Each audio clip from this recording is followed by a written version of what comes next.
restraining tool.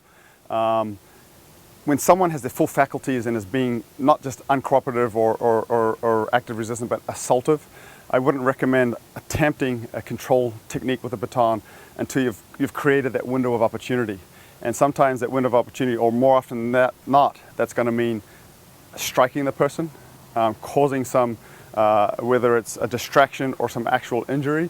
And then when that opportunity is there, taking advantage of it and going for that control hold. Yeah.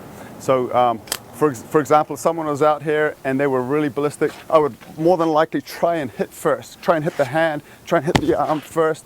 And then when I've found that there's an opportunity, maybe I've weakened them a little bit, and we'll just for argument's sake, we're going to say he's going to present the right hand in the form of a right cross type of a motion. So I would come to the outside of that and bring my weapon inside the arm. So it's all I'm doing is I'm moving here to the outside of the motion and then bringing the weapon inside there. If he was holding his arm in pain like I just struck his arm and wasn't actually punching, then I could be doing the same thing by just coming through to this position here. Okay? If it was grabbing you, he's coming for a grab. Exactly the same thing.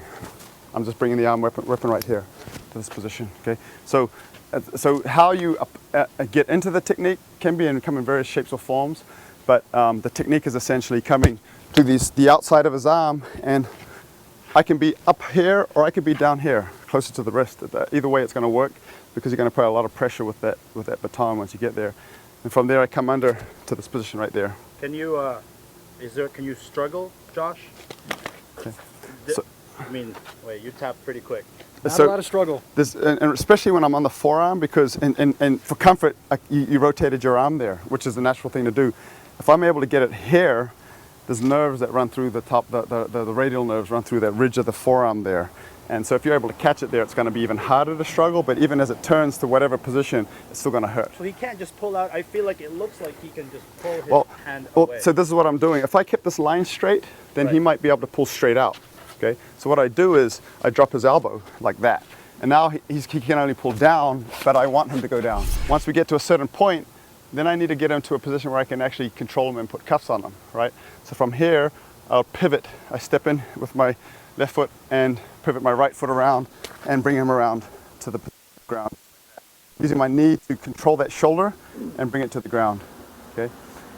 From here, if I've got the compliance that I need, I'll transition to here and bring my shoulder my knee to the shoulder. And typically, protocol would go through steps for new officers. Cross your ankles for me, cross your ankles. And then from this position, if I feel I've got some control, I can put my baton away and start going for my handcuffing procedure.